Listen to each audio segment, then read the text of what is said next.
Welcome to my final Mr. Robot Season 1 episode review video. Before I get into that, though, pretty important. If you haven't watched the first 10 episodes of Mr. Robot Season 1, it would be my recommendation that you don't watch this detailed review any further to avoid any potential spoilers. And full disclosure, if you didn't know already, it's actually my first time watching the show Mr. Robot. Heard some good things about it over the years and finally decided to check it out. I think it's good. So join me on the journey and let's discuss this mostly awesome and amazing show in the comments section, but please don't spoil anything past this episode and this video. While I might be ahead, I don't want you to spoil any potential moments on Mr. Robot. So with all that said, this will be Mr. Robot Season 1, Episode 10, the Season 1 finale. The title of this episode is essentially a computer file that says 0 day.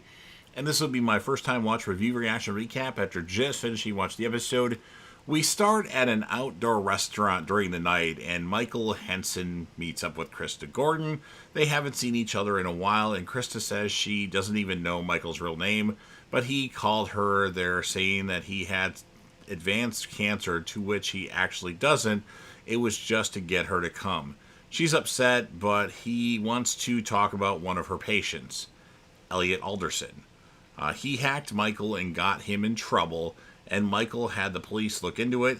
He's getting closer. Elliot had taken Michael's dog, and the dog was microchipped, and Elliot has taken the dog to a vet. So that proves it was him. Anyway, Elliot's hack made Michael confess things about his private life, which ruined his marriage, and he's now divorced, so he wants to track down Elliot and get him in trouble too. Michael tried to track him, but Elliot uses proxies and something in Estonia that he's untraceable. So he wants Krista to give him anything she knows about Elliot from his sessions with her. She doesn't want to go there no matter how upset Michael is. As she walks away, his last words are, "The asshole stole my dog. So you're a piece of shit." Michael gets back to his apartment and starts eating takeout to the TV news. He's paying little attention to the stories about panic in the stock markets, the IMF having no leverage about defaults. 17 countries are near collapse, such as Lithuania, Croatia, many others ending with Estonia. That gets his attention. The TV goes on to talk about the faction responsible for the hack on E Corp, which says it a chance for worldwide economic reform. Michael stops eating and pays attention to scenes of mass rallies and rioting in the streets around the world. Or they were peaceful protesting, who knows. And now it's morning and people are lined up to use ATM near where Elliot wakes up from a parked car.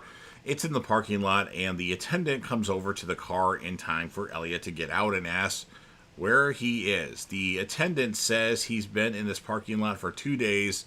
That's how much Elliot paid him before the credit card systems went down. Elliot is still stupefied. He notices the car he just got out of and thinks to himself, that's Tyrell's car, or Tyrell's. Why were we in there? Seriously, what do you remember? Wait, I don't even trust you. He has no money for the attendant, and he walks away as the attendant says they're going to tow the car tonight. Angela is walking into the E Corp building through its hallways and into a room filled with people working at computers. There's lots of good work going on. She sits at her usual place and gets to work. And then at the F Society hideout, Elliot walks in and everyone else is there disassembling the systems, wiping and destroying the disk drives. Many complain that Elliot hasn't been around to do his part, but Darlene says he must have his reasons and that the hack worked. So yay, now we need to clean up and get out. Elliot says just to the viewer, what did I do? Were you there? Did I see it? Darlene tries to get his attention, but he's stuck in his own head. It executed, but how? What happened to Tyrell? Darlene asks where he went. He disappeared for 3 days. Now Elliot says out loud, it went through? Darlene says yes, it went like gangbusters and people are loving it and want to join F Society. Elliot sits down at a laptop and quickly searches for news about the F Society hack. There are lots of news stories with titles like F Society Strikes Again, this time potentially lethal and coordinated attack with China and global system outages. Elliot is memorized by the news, and if it's news to him, it's like news to him. So Darlene sees him transfixed and asks what it is going on, and then asks Elliot if Elliot is still seeing Mr. Robot. Elliot thinks, just to us, no, but I need to. Wordlessly, he gets up and starts to leave. Darlene calls after him that they need to help to wipe the systems, but he says, I told you we shouldn't have done this. Then he leaves. Gideon and the All-Safe CFO are meeting, and the prospects aren't good. The fixed costs like rent and utilities aren't going anywhere, and with the staffing and outstanding loans, the CFO believes that it's time to shut down the company. Gideon argues that they could bounce back, but the CFO says, be real, Allsafe's number one client is in a major crisis, and there's no sign of that ending, so there's no escape. Gideon is hard to convince, but the numbers just aren't there to justify continuing. Elliot goes to the 23rd floor of the E-Corp building and wanders along the busy hallways, fixed with near-frantic office workers and executives, many of them looking at papers and tablets and shaking their head. He thinks, why did Tyrell let this happen? He was with me. I told him the whole plan. Shouldn't I be enjoying this? Televisions in open areas are all set to the news, reporting on the catastrophic, lots of images of Obama, Yellen, Markel, Abe, and other officials. Headlines like, countless cabinet meetings yield no solution. He thinks this can be fixed. Forcing their techs to work overtime to try to decrypt our data. I have to find him. I have to know what happened. He gets to a desk area at which he finds Tyrell's assistant. He asks her where Tyrell is, and she says Tyrell doesn't work here anymore. Elliot hears a television start to play an F Society video. He rushes over to hear the masked figure announce, Evil Corp, we have delivered on our promise as expected. The people of the world who have been enslaved by you have been freed. Your financial data has been destroyed. We also see the hackers at F Society watching the video as it plays. We at F Society will smile as we watch you and your dark soul die. That means any money you owe these pigs has been forgiven by us, your friends at F Society. Then it sees a group of workers and executives, including Angela, standing at the television listening, as well as the workers at Allsafe. We hope as a new society rises from the ashes that you will forge a better world. Huge screens on the streets of New York also show the video, watched by crowds, many of whom wear F Society masks. And while you do that, remember to repeat these words. We are F Society. We are finally free. We are finally awake. The outdoor crowd cheers and waves signs. Helpers are getting James Fulf, the E-Corp EVP for tech, ready for a press interview. Angela is his new PA, personal assistant, and he's anxious about her holding his bag that has all of his important papers. Once he has the bag and makeup girl is done, the TV director calls out 4 minutes and Pulf gets into place for the interview. The members of F Society, except Elliot, file into a room in the animal shelter. A tech there has left them in since the boss is out, and their money is good enough for him. But the room has cages with dozens of dogs, cats, and next to it is the incinerator room. It's the last stop for unwanted animals. He lets them alone.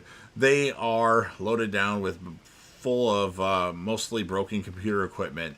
They toss in all of their disks, desktop computer components, keyboards, and everything burns. They watch for a while, but then Trenton goes to the other room where the animals are and starts to pick the locks on the cages. Others join her, and soon all of the animals are free. And somewhere in town, we have Elliot knocking on the door of a townhouse, but nobody answers, and then Joanna Wellick, pushing a stroller, comes up to him. He doesn't know her, but asks if she knows Tyrell Wellick. She says she doesn't know where he is and wonders who he is, and Elliot just says that he and Tyrell work together and calls himself Ollie. She asks when Elliot last saw Tyrell, and Elliot says maybe sometime last week. He's sure that she knows something more than what she's saying, and she says Tyrell was acting strange when she last saw him. She says something in Danish to him, and Elliot says he doesn't understand. Anyway, after this, they part ways.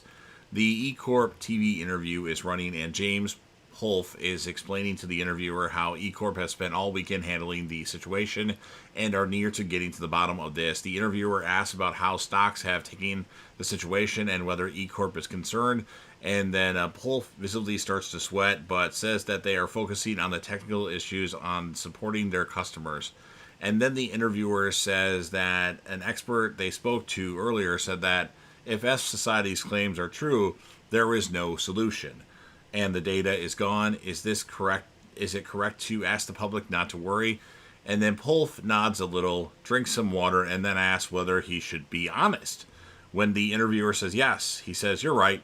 The public should be worried. I mean, personally, my life is over." And then at this, his handlers start to glance at each other and mutter comments.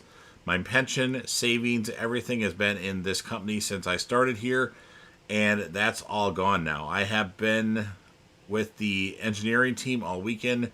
No one knows how to fix it. Will be impossible to fix." And then an executive tells Angela to go stop this. She walks towards Polf, who reaches down into his bag, pulls out a gun, and shoots himself dead live on camera. And then we have police who are interviewing employees and are done talking with Angela. Philip Price is there, and he says that what she went through was traumatic. She should just go home and recover. He turns away from her, but then turns back and asks, she was the one sponsored by Terry Colby, wasn't she? And Philip says he's impressed with how well Angela has fitted in and wants her to be around this afternoon if she can be, to come to the press conference. She could pick up some lessons for PR. But she needs new heels. Her old ones have the guy's blood on them, Polf's blood on them. Elliot returns to Tyrell's car and searches it front to back, looking for something, but he doesn't seem to find it. He says to the viewers, "I know this looks bad, but I'm sure there's got to be an explanation.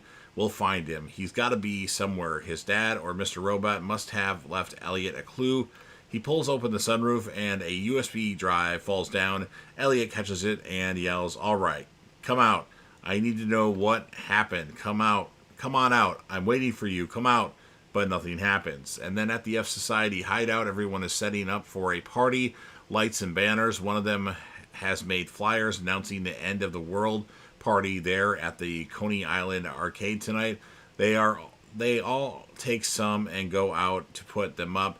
Leslie Romero complains that they got the job done, though Romero, I should say, complains that they got the job done. The world has changed and their fearless leader has vanished again. Elliot walks into an internet cafe and snack bar, goes to the computer and sticks the USB drive in. It asks for a password. Elliot thinks he knows the password, which means I know the password. It has one file, a video of the boardwalk where Elliot and Mr. Robot sat on the railing to talk, taken from across the boardwalk. It clearly shows Elliot sitting there, then falling off the railing, and there's nobody else there with him. No Mr. Robot talking, no Mr. Robot pushing Elliot off. Elliot looks at this, slow and fast, forward and backward, over and over again. Elliot thinks, what is he trying to say? I'm on the hook for everything? He won't come out to play if I ask, so maybe I gotta force his hand. I gotta get myself arrested.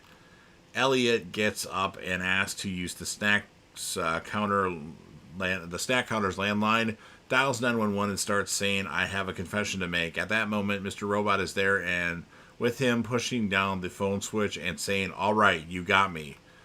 Angela is getting new heels at a store, and the salesman recognizes that she was the one of the people in the room when Polf shot himself. He's dismayed, and she just saw someone kill himself, and how she's calmly buying heels. He's surprised that she could work for E-Corp and the type of people there. She says some there are bad and some aren't, but he isn't talking about any of that. He says that she sounds just like the rest of the E-Corp types. She puts an end to the personal talk, and she just wants to buy some heels. Elliot is nearly enraged that Mr. Robot is back, with him yelling at Mr. Robot, "Where's Tyrell?" Elliot grabs Mr. Robot and slams him up against the wall, choking him. We and the others in the place can see how it really is. Elliot with his back against the wall, nobody pressing him there, choking himself with just one hand. Elliot wants to know where Tyrell disappeared to, and Mr. Robot must know. Mr. Robot insists Elliot knows just as much as Mr. Robot. You forgot, kiddo. I am you. Mr. Robot breaks away and goes to insult someone in the place, and he gets himself punched. It is then that we see halfway across the cafe, Elliot falls to the floor as the others were trying to help Elliot, but Mr. Robot stands over him. I'm only supposed to be your prophet. You're supposed to be my god. And then Mr. Robot leans down and grabs Elliot off the floor. Angela lies at the to E-Corp Assembly Hall. Executives are discussing the crisis, and Philip Price notices her. He's glad that she came back. She stares at him for a bit and then says, "Come on, you have questions." And he says, and he has answers. She asks why it is that Price seems so confident, unlike the others. He says, "This problem was made by people, not gods or aliens, but ordinary people. He has the power of one of the biggest conglomerates in the world, and with that, anything made by people can be overcome." She asks why she was invited. Why is the E-Corp CEO even spending time answering a new hire's question? He says that he finds her refreshingly young and bold, exactly what E-Corp needs. And then the executives all move to the assembly hall. On the way, there is a new portrait of James Polf, and Angela notices it, and Philip notices her noticing it. She says she can't forget that image from the morning, and Price says he was glad Polf killed himself. He was not a good person, problems with gambling, drinking, and overall a weak person with poor instincts, and his family will benefit from this in the long run. They move to the assembly hall where there are hundreds of people waiting, and Philip goes to ask for a moment of silence for their friend, James Polf. And then at the F Society hangout, it is clogged with partygoers, waving signs, wearing masks with music and dancing. The real F Society members are off to the side, remarking on how there are now lots of fingerprints everywhere. They're subdued, but Darlene isn't. She wants to party and congratulate each other for all of their hard work. But Mobley wonders, well, this hack got done, fine, good, but now what? Darlene doesn't care about tomorrow, just to celebrate what they did today. They freed the people. And then we have the night streets are filled with the marchers wearing masks and carrying F Society signs, chanting our streets. In the midst is Elliot being helped by Mr. Robot. Elliot says he's sure Mr. Robot killed Tyrell, but that gets Mr. Robot angry, and he slams Elliot against the wall. Elliot thinks, please, you have to do something. Say something. Make him tell me. Mr. Robot responds, stop talking to them. They can't help us. We have to do this together, just us. Now we see standing behind Mr. Robot are Elliot's mom and his younger self. They encourage Elliot to believe Mr. Robot and follow him. Elliot complains this isn't his family. They aren't real, but Mr. Robot says neither is the one Elliot keeps talking to. He points to the crowd and says none of this is real either. The whole world is just built on a fantasy. Nobody has been living in a real world in decades. Everything is artificial, but built that way by corporations for their profit. But Mr. Robot says, as far as Elliot is concerned, Mr. Robot is very real and they are together. And then Elliot bursts out, no, I want to be alone. I need to be alone. He closes his eyes, lowers his head, and then there's silence. The noisy crowd has vanished and has Mr. Robot. It's midnight on the street in New York, and there are no people around. He's alone. Now one of the big screens on the boulevard lights up, showing Mr. Robot, Magda, and young Elliot. Mr. Robot reminds Elliot he was miserable being alone.